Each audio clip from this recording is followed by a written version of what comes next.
नमस्कार दोस्तों, मैं ज्योतिषाचार्य योगेश पवार हमारी चैनल साइंटिफिक एस्ट्रो वास्तु में आप सबका हार्दिक स्वागत करता हूं। दोस्तों, आप सब मज़े में होंगे। सबको मेरा राम राम, राधे राधे। दोस्तों, आजकल परीक्षाएं शायद पूरी होने की तैयारी में है। बहुत सारी परीक्षाएं हो गई है, एंट्रेंस टेस्ट भी हो गए शायद, या तो होने वाले हैं।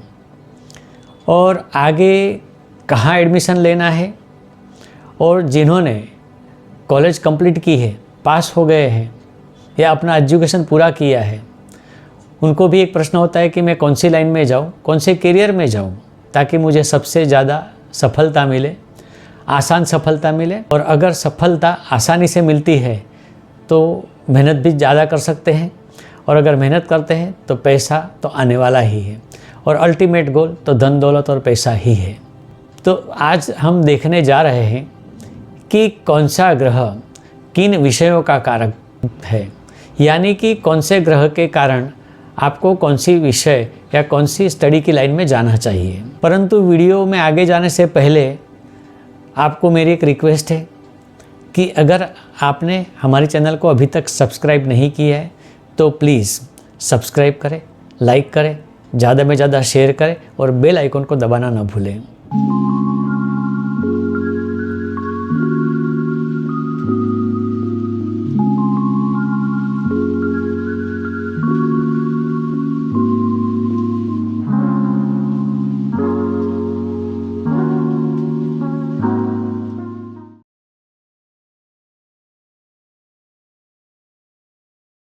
सबसे पहले जानना ज़रूरी है कि जो पावरफुल ग्रह है, क्या वह लग्न स्थान में, 5वें स्थान में, 6ठे स्थान में, 7वें स्थान में, 10वें स्थान में या 11वें स्थान में है। तो उसके हिसाब से आप अपना विषय स्टडी के लिए या करियर के लिए कौन सा फील्ड है वो चूज़ कर सकते हैं। दोस्तों, मैं आगे लिस्ट देने जा रहा हूँ, उसमें ये सारी बातें क्लियर है, यानी कि कौन सा ग्रह किस विषय का या किस फील्ड का कारक है। तो आप इसका आधार लेकर आगे का भविष्य आपका ज़रूर तय कर सकते हैं। तो सबसे पहले लेते हैं सूर्य ग्रह, जिसमें मेडिकल क्षेत्र पूरा आ जाता है, सिविल इंजीनियरिंग आ जाता है, IAS, IFS आदि गवर्नमेंट सारी सर्विसेज आ जाती है, पॉलिटिकल साइंस या पॉलिटिक्स भी आ जाता है, बिजनेस मैनेजमेंट, मीडिया सेक्टर ये भी होता है, और BSc फिजिक्स अगर करना है तो भी सूर्य आपके लिए ज़रूरी है। अब देखते हैं चंद्र का कारकत्व कौन सी फील्ड, कौन से विषय में है। तो सबसे पहले पैरामेडिकल, एनेस्थेटिस्ट, साइकोलॉजिस्ट ये विभाग आता है इसमें। सिविल इंजीनियरिंग, आर्किटेक्ट ये विभाग भी इसी में आते हैं। इंफॉर्मेशन टेक्नोलॉजी आप कर सकते हैं या चूज़ कर सकते हैं। आर्ट्स, साहित्य भी इसी में आता है। मार्केटिंग लाइन भी आपके लिए है, होटल मैनेजमेंट भी आपके लिए है, और BSc जूलॉजी भी आप पसंद कर सकते हैं। अब देखते हैं मंगल के अंडर में कौन से विषय हैं। तो सबसे पहले मेडिकल क्षेत्र मंगल के अंडर में आता है, इंजीनियरिंग भी इसी के अंडर में आता है, ऑटोमोबाइल आता है, टूर्स एंड ट्रैवल्स आता है, जुडिशियरी यानी कि न्याय क्षेत्र इसी में आता है, IPS, IAFS ये भी इसी में आता है, संरक्षण सेवाएं, स्पोर्ट्स इसमें आता है। BSc फिजिक्स करना हो तो मंगल ज़रूरी है। अब देखते हैं बुध का कारकत्व कहाँ कहाँ है। सबसे पहले तो कॉमर्स सेक्टर बुध के अंडर में आता है। अगर आपको CA बनना है तो भी इसी में आता है।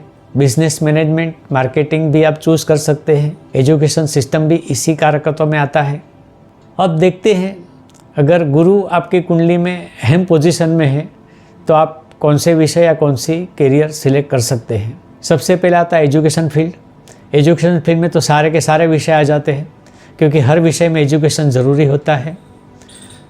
गवर्नमेंट सर्विसेज इसमें आ जाती है, बैंकिंग सेक्टर आ जाता है, कंपनी सर्विसेज भी इसी में शामिल है, शेयर मार्केट ट्रेडिंग भी आप कर सकते हैं, जुडिशियरी यानी कि न्याय क्षेत्र इसी में शामिल है, इंफॉर्मेशन टेक्नोलॉजी भी इसमें शामिल है। अब बात करेंगे शुक्र ग्रह की, तो सबसे इम्पोर्टेंट है मेडिकल क्षेत्र, आर्किटेक्चरल क्षेत्र या डिज़ाइनिंग के कोई भी काम, सिविल इंजीनियरिंग आता है, एक टेक्सटाइल इंजीनियरिंग भी इसी के अंडर में है, केमिकल इंजीनियरिंग है, एक होटल मैनेजमेंट की स्पेशल लाइन भी इसी में आती है, और थोड़ी हटके फैशन डिज़ाइनिंग या इंटीरियर डिज़ाइनिंग भी शुक्र के अंडर में ही आता है। अब देखते हैं शनि का कारकत्व कौन से विषय में है या कौन से कैरियर में है। तो सबसे पहले तो इंजीनियरिंग के सारे क्षेत्र आते हैं। जुडिशियरी यानी न्याय क्षेत्र इसी में आता है। अगर BSW MSW करना है तो भी शनि ज़रूरी है। ह्यूमन रिसोर्स के लिए भी शनि ज़रूरी है। पॉलिटिक्स और पॉलिटिकल साइंस अगर करना है तो भी शनि ज़रूरी है। फॉरेन सर्विसेज इसी में आता है। मेडिकल सेक्टर भी इसी में आता है। परंतु मेडिकल सेक्टर में मुझे कहना है कि जो प्योर मेडिकल लाइनें हैं यानी कि allopathy, homeopathy, Ayurvedic etcetera etcetera, वह इसमें नहीं है। लेकिन मेडिकल क्षेत्र की सारी सेवाएं या यूँ कहो पैरामेडिकल इसी में आ जाता है। अगर इंफॉर्मेशन टेक्नोलॉजी करनी हो, मीडिया सेक्टर में आपको जाना हो तो कुंडली में शनि ग्रह महत्व की पोजीशन में ज़रूर होना चाहिए। तो दोस्तों ये कुछ लाइनें बता दी हैं मैंने ग्रहों के माध्यम से कि कौन सा ग्रह आपको कौन सी लाइन में या विषय में सफलता देगा। जो कुंडली है आपकी उसका पूर्ण विश्लेषण करने के बाद ही सटीक पता चलेगा, सही पता चलेगा, एग्जैक्ट पता चलेगा। तो दोस्तों आज के वीडियो में बस इतना ही। लेकिन अभी तक आपने हमारे चैनल को सब्सक्राइब नहीं किया है तो सबसे पहले सब्सक्राइब करें, लाइक करें, ज़्यादा में ज़्यादा शेयर करें और बेल आइकन को दबाना न भूलें ताकि ऐसे ही वीडियो आपके पास सबसे पहले पहुँचे। अगर आप हमसे कोई परामर्श करवाना चाहते हैं, कंसल्टेंसी लेना चाहते हैं तो आप हमारे दिए गए नंबर पर हमें फ़ोन से या व्हाट्सएप से अवश्य कांटेक्ट कर सकते हैं। और अगर आपको ऐसे ही किसी विषय पर वीडियो बनवाना है या आप चाह रहे हैं तो हमारे कमेंट सेक्शन में ये भी लिख कर भेजिए, तो हम आपकी इच्छा ज़रूर पूर्ण करेंगे। तो आज के लिए बस इतना ही। आगे आने वाले वीडियो का इंतज़ार करें। तब तक के लिए नमस्कार।